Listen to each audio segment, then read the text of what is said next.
The words came out as barely a whisper, but they hit the MasterChef kitchen like a sledgehammer. My kids haven't eaten in 2 days. Carlos Rodriguez stood at Station 8, his calloused hands trembling as he gripped the edge of his workstation, and when those 6 words left his lips, Gordon Ramsay stopped mid-sentence. The entire studio fell silent, and 15 cameras captured the exact moment when a cooking competition became something far more urgent than television. The cameras kept rolling, but this was no longer about culinary skills or competition.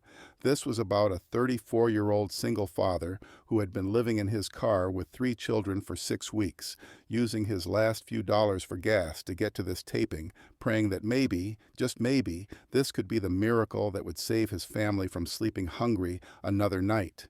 It started as the most crucial elimination challenge of the season. The MasterChef kitchen blazed under studio lights, every surface gleaming with the kind of perfection that only television could create.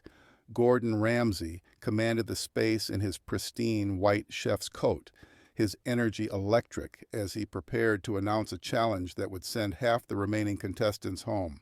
"Tonight," Gordon declared, his voice cutting through the kitchen's tension like a blade, "is a team challenge worth $50,000 in total prize money. The winning team splits $25,000. The losing team, you're all up for elimination." The remaining 10 contestants stood behind their stations, each calculating what that money could mean. For most, it was a nice bonus, a way to pay off student loans or take a vacation. But for Carlos Rodriguez, standing at Station 8 in chef's whites that were clean but showed signs of repeated washing, that number represented something else entirely: salvation. What his fellow contestants didn't know, what the producers didn't know, what even the show's background investigators had somehow missed, was that Carlos had been homeless for 6 weeks. Not the kind of homelessness that makes good television drama, but the grinding, desperate kind that happens when a single father loses his construction job, can't make rent, and suddenly finds himself choosing between gas money and food money every single day. His 1998 Honda Civic, parked in the studio lot, contained everything his family owned: a few changes of clothes in garbage bags, his 7-year-old daughter Maria's favorite stuffed animal, his twin 4-year-old boy's shared blanket, and a cooler that had been empty for longer than he wanted to admit. Carlos had kept his family's situation secret through months of auditions and callbacks, somehow managing to keep his kids fed and clothed long enough to get to this point. But now, standing in this gleaming kitchen, while Gordon talked about prize money that could change everything, the weight of their desperation was crushing him. "You'll be cooking for our special guest tonight," Gordon continued, gesturing toward the dining room where 50 local food critics and culinary students waited. They're expecting restaurant-quality dishes that showcase your technical skills and creativity. Around him, the other contestants nodded eagerly. This was what they'd trained for, what they'd dreamed about: the chance to cook for industry professionals, to prove they belonged in the culinary world. Carlos tried to focus on Gordon's words, but his mind kept drifting to this morning's phone call from his sister, who had been watching his kids during the taping. "Carlos, they keep asking when you're coming home with food. I gave them the last of my cereal, but..." She didn't need to finish. Carlos knew his sister was barely making it herself, working 2 minimum-wage jobs to keep her own apartment. "The winning team," Gordon announced, "will not only be safe from elimination, but will also win $25,000 to split among them." $25,000, even split 5 ways, that was $5,000 each. $5,000 would get them into an apartment, would buy groceries, would let his kids sleep in real beds instead of cramped together in the back seat of a car that smelled like desperation and broken dreams. Carlos felt his chest tighten, his breathing becoming shallow. He gripped the edge of his station harder, trying to stay focused, trying to push down the panic that had been his constant companion for weeks. "Teams have been predetermined," Gordon continued, pulling out cards. "Team Red: Amanda, Marcus, Sarah, David, and Carlos." Carlos barely heard the rest of the team assignments. He was trying to calculate how long he could make $5,000 last: rent, security deposit, utilities, groceries, maybe 3 months of stability, 3 months where his kids could eat every day, where Maria could go to school from a real address instead of being shuffled between relatives. You have 90 minutes to create a 3-course meal that will impress our guests, Gordon announced. Your time starts now. The kitchen exploded into controlled chaos, but Carlos remained frozen at his station. Around him, his teammates were already strategizing, dividing up courses, discussing techniques, but all Carlos could think about was the empty cooler in his car and the promise he'd made to his kids. Daddy's going to fix this. Just hold on a little longer. Carlos, Amanda, his team captain, called out. Are you with us? We need to divide up the courses. Carlos snapped back to the present, realizing he'd been standing motionless while his team planned around him. Sorry, yes. What do you need me to do? We're thinking you take the appetizer, Amanda said, her voice efficient and focused. Something that showcases your knife skills, maybe a crudo or carpaccio. Carlos nodded mechanically. Appetizer. He could do appetizer. He'd been cooking since he was 12, learning from his grandmother in her tiny Tucson kitchen. Before the construction work, before the divorce, before everything fell apart, cooking had been his passion. It still was, when he could afford ingredients. But as his teammates scattered to gather ingredients, Carlos found himself staring at the pantry like it was a mirage. Wagyu beef, fresh seafood, exotic vegetables, imported cheeses, more food than his family had seen in weeks, all just sitting there, available for the taking. 45 minutes into the challenge, disaster struck. Carlos was preparing his crudo, trying to focus on the technical precision of slicing the yellowtail, when he overheard a conversation between 2 contestants from the other team. Man, 25 grand would be nice, one was saying. I could finally renovate my kitchen. I know, right? The other replied. I'm thinking new car. Mine's getting old. New kitchen, new car. Things that represented luxury, comfort, choices. Carlos's knife slipped, nearly catching his finger. His hands were shaking now, not from nerves, but from the crushing weight of knowing that what seemed like spending money to others was literally life or death for his family. He tried to refocus, but the conversation continued around him, his teammates discussing what they'd do with the prize money, their casual mentions of restaurants they'd eaten at recently, their complaints about their apartments being too small or too noisy, while Carlos's children were sleeping in a car. 30 minutes remaining, Gordon announced. Carlos looked down at his station. His crudo was passable, but not great. His hands were trembling too much for the precision needed for restaurant-quality presentation.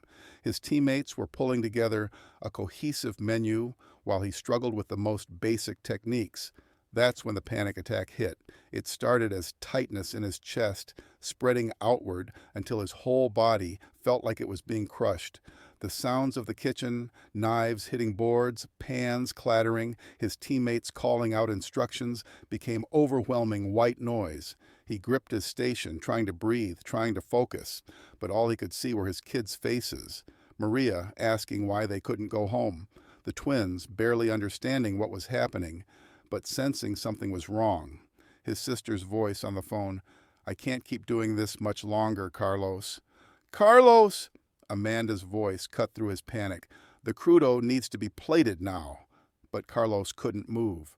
He stood at his station, staring down at fish that probably cost more than he'd spent on food in the past month, unable to make his hands work, unable to think about anything except the fact that he was about to fail. Again. 15 minutes! His teammates were plating their dishes, the energy frantic but focused. They were going to present a complete menu to the judges. They might actually win this. Carlos forced himself to start plating, but his hands were shaking so badly that the fish fell apart as he tried to arrange it. The microgreens scattered across the plate like confetti. The olive oil drizzle looked more like a child's finger painting than professional presentation. Time! Hands up! Step back! Carlos stepped back from a plate that looked like a disaster. His teammates gathered around their completed dishes, beautiful, restaurant-quality presentations that showed skill, creativity, and passion, except for his. As they carried their dishes to the judges' table, Carlos felt the familiar weight of failure settling on his shoulders.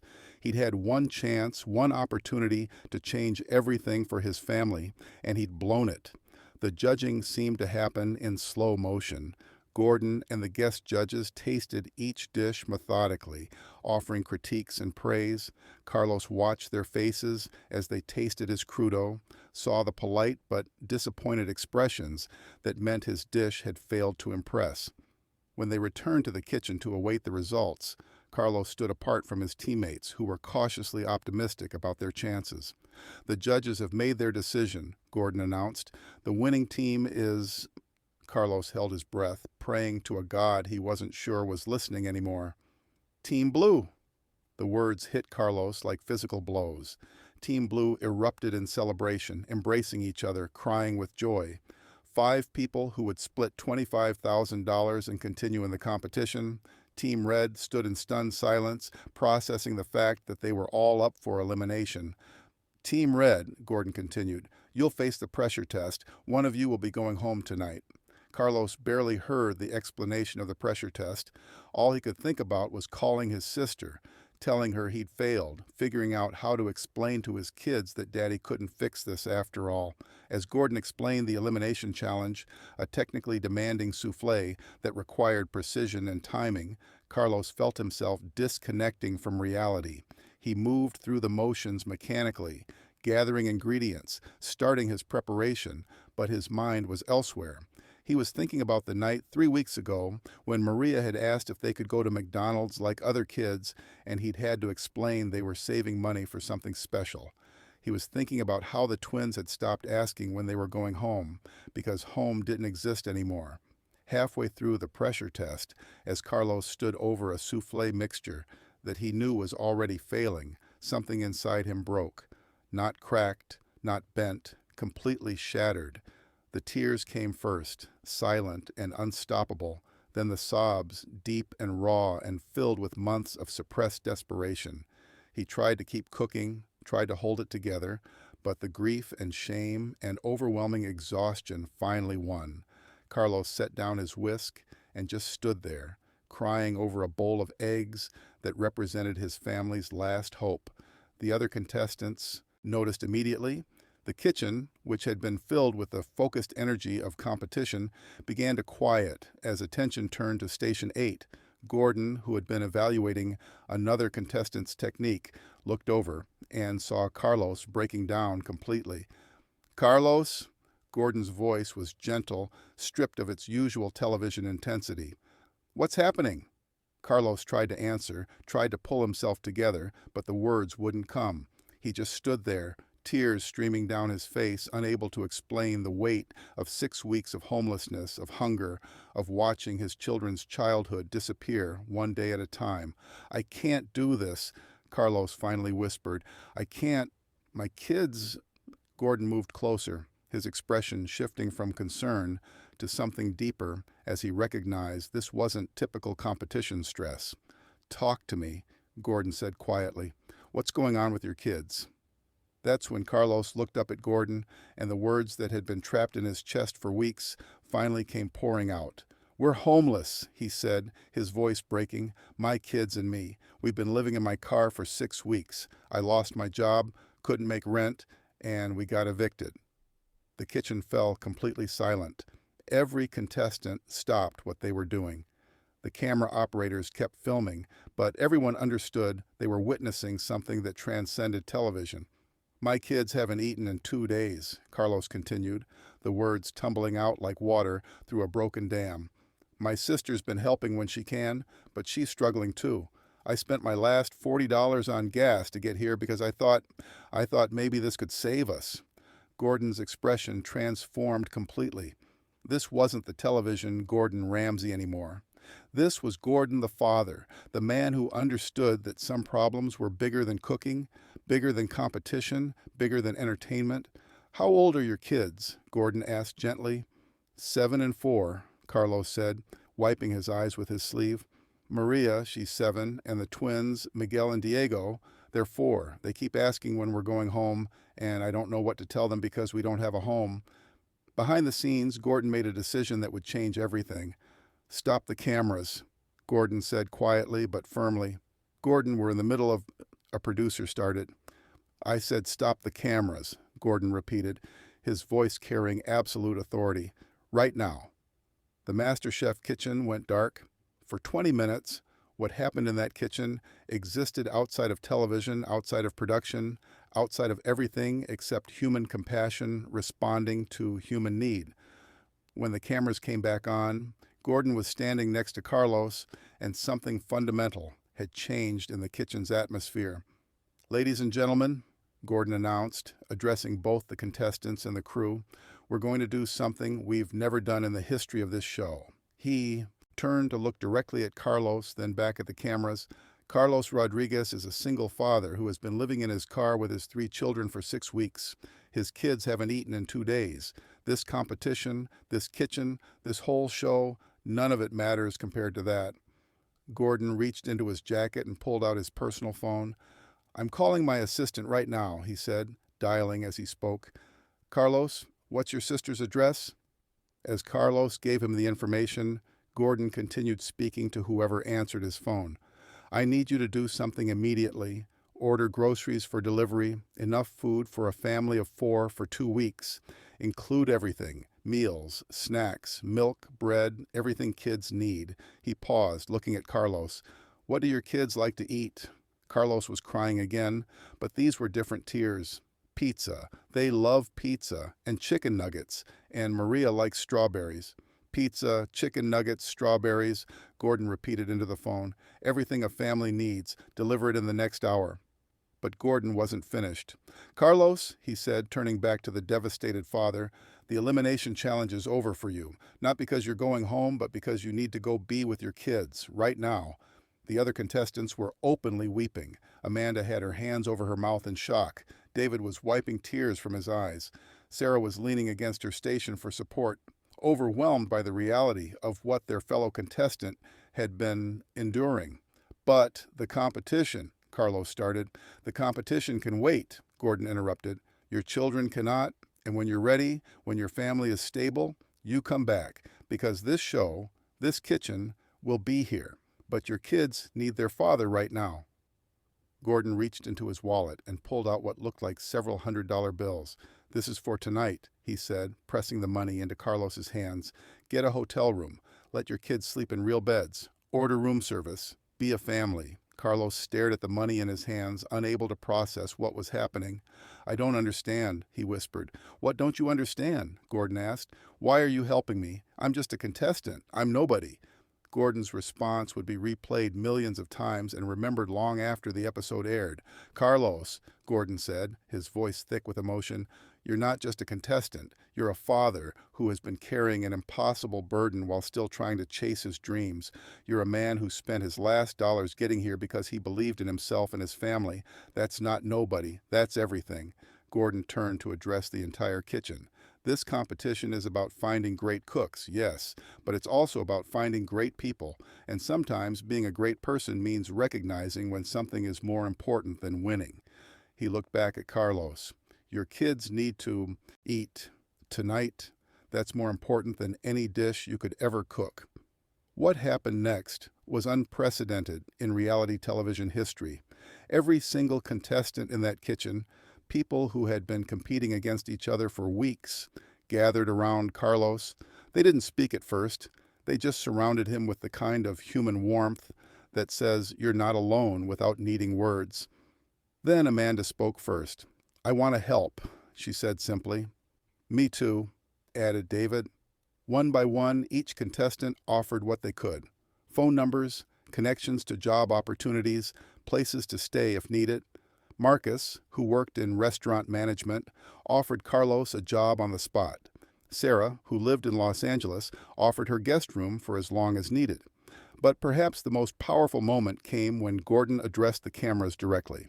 "To everyone watching this," he said, looking straight into the main camera, "Carlos's story isn't unique. There are families struggling right now. Fathers and mothers trying to choose between rent and food, children going to bed hungry in one of the wealthiest countries in the world." He paused, letting that sink in. "This show is about cooking, but tonight it's about something more important. It's about remembering that behind every person we meet is a story we know nothing about. And sometimes the most important thing we can do is simply help." Gordon reached back into his jacket and pulled out another business card.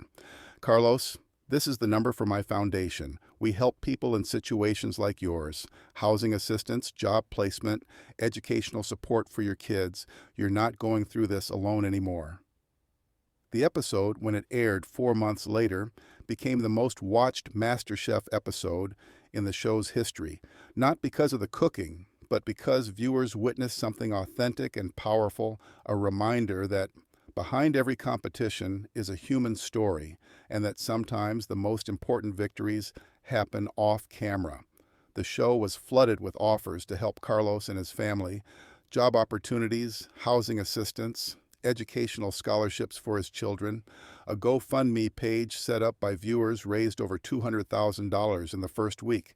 But perhaps more importantly, the episode sparked a national conversation about poverty, homelessness, and the working families who slipped through the cracks of social safety nets.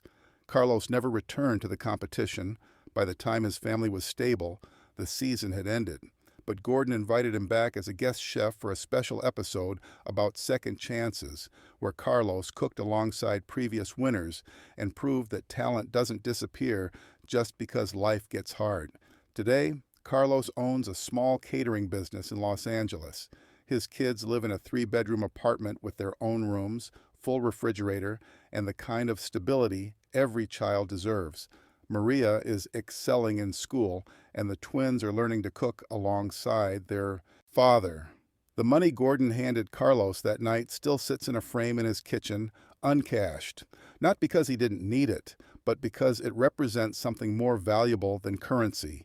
The moment when a stranger chose compassion over television, when humanity trumped entertainment, and when a father learned that asking for help isn't failure, it's courage. Because that's what Gordon Ramsay proved that night, that sometimes the most important recipe isn't written in any cookbook. It's written in the heart, and its main ingredient is simply caring enough to see when someone needs help and choosing to give it without hesitation.